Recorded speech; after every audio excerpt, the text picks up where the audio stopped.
તો રાજકોટમાં ચકચારી દુષ્કર્મની ઘટના બાદ આરોપીની વધુ એક કરતૂત સામે આવી। પંચનામાની કાર્યવાહી દરમિયાન આરોપીનો પોલીસ પર હુમલો। ભાગવાની લાઈનમાં અંધારાનો લાભ લઈ હેડ કોન્સ્ટેબલ પર એટેક કર્યો। રિકન્સ્ટ્રક્શન સમયે જ હુમલો કરતા સ્વ બચાવમાં પોલીસે ફાયરિંગ કર્યું। પોલીસે આરોપીના પગ પર 2 રાઉન્ડ ફાયરિંગ કરતા ઇજાગ્રસ્ત થયો। આરોપીને પ્રાથમિક સારવાર બાદ રાજકોટ સિવિલ ખસેડાયો છે। આટકોટ પોલીસ સ્ટેશનમાં પોલીસ પર હુમલાનો વધુ એક ગુનો દાખલ। તો જનોની આરોપીને સખત સજા મળે તે લોકો માંગ કરી રહ્યા છે।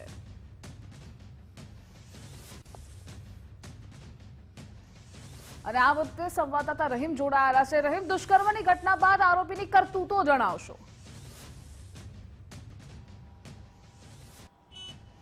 ચોક્કસપણે ધ્રુવિશા, જે રીતના 7 વર્ષની દીકરી સાથે નરાધમે દુષ્કર્મનો પ્રયાસ કર્યો હતો, લોખંડનો સળિયો ગુપ્તાંગમાં ઘૂસ્યો હતો, તેને લઈને લોકોમાં રોષ છે તે જોવા મળી રહ્યો છે અને નરાધમને ત્યાં જ ગોળીએ દઈ દેવાની વાતો થતી હતી। પરંતુ જે ચર્ચાઓને લઈ ને જે રીતના પોલીસ દ્વારા પુરાવા એકત્ર કરવામાં આવતા હતા, કારણ કે જે 7 વર્ષની દીકરી હતી તેણે જ જે સાક્ષીઓના હાજરીમાં નરાધમને ઓળખી બતાવ્યો હતો કે આ વ્યક્તિ છે તેણે આ પ્રકારનું કૃત્ય કર્યું છે।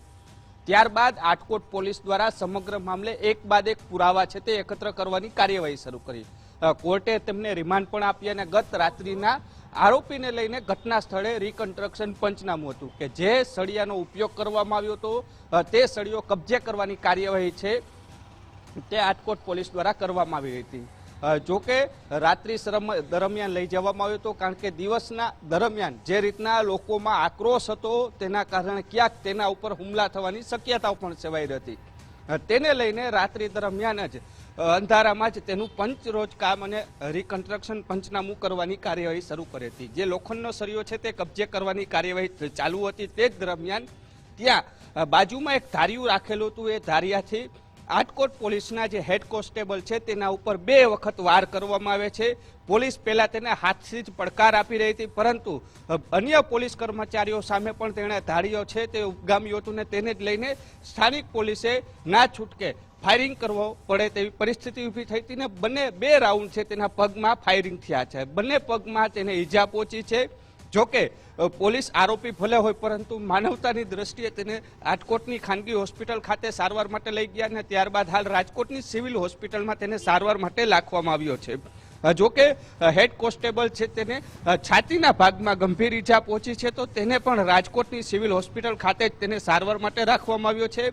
આરોપીને જે રીતના સારવાર માટે રાખવામાં આવ્યો છે તો તેની ઉપર પોલીસ જાપ્તો પણ એટલો જ તૈનાત કરી દેવામાં આવ્યો છે। અન્ય કોઈ લોકો અવરજવર તેની બાજુમાં ન કરે તે તમામ તકેદારી છે તે હાલ પોલીસ દ્વારા રાખવામાં આવી છે। વહેલી સવાર સુધી પોલીસ દ્વારા જે કાર્યવાહી છે તે કરવામાં આવી હતી ને જે રીતના પોલીસ ઉપર હુમલો અને ભાગવાના પ્રયાસને લઈ આરોપી સામે વધુ એક ફરિયાદ છે તે આટકોટ પોલીસ મથક અંદર નોંધાઈ છે। એટલે કહી શકાય કે જે રીતના રિકન્સ્ટ્રક્શન દરમિયાન આરોપી દ્વારા પોલીસ ઉપર હુમલો કરવામાં આવ્યો હતો અને વળતા પ્રહારમાં પોલીસે સ્વરક્ષણ માટે જે પગના ભાગમાં, જે પોલીસના નિયમ અનુસાર પગના ભાગમાં જે 2 ગોળીઓ છે તે વાગી હતી। કારણ કે કોઈ પણ આરોપી જો ભાગતો હોય છે તો પોલીસ મેન્યુઅલ પ્રમાણે પહેલા તેના પગના ભાગમાં તેને ગોળી મારવાની હોય છે કે જેના કારણે તે ત્યાં ઢળી પડે ને તે જ પ્રકારે રાજકોટ રૂરલ પોલીસ દ્વારા તેના પગના ભાગમાં જે ગોળીઓ વાગી હતી એમાં 2 પગમાં ઈજા થઈ છે। હાલ તેને રાજકોટ સિવિલ હોસ્પિટલ ખાતે સારવાર માટે રાખવામાં આવ્યો છે, પરંતુ લોકોનો જે આક્રોશ છે એવો કહી રહ્યા છે કે પગમાં નહીં પરંતુ તેને સીધી છાતી અથવા માથામાં જ ગોળી ધરબી દેવાની જરૂર હતી। પરંતુ જે પોલીસ છે તે હંમેશા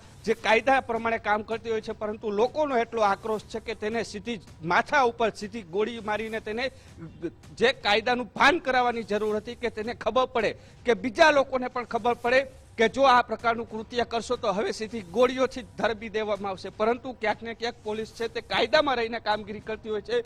જોકે પોલીસે ઉપર જે રીતના હુમલો થયો હતો ને તેના જ કારણે બંને પગમાં તેને ગોળી વાગી છે અને હાલ તેને રાજકોટ સિવિલ હોસ્પિટલ સારવાર રાખવામાં આવ્યો છે, તો બીજી બાજુ તેની સામે વધુ એક ફરિયાદ છે તે પણ નોંધાઈ રહી છે। જી રહીમ, જોડાવા બદલ આભાર આપનો।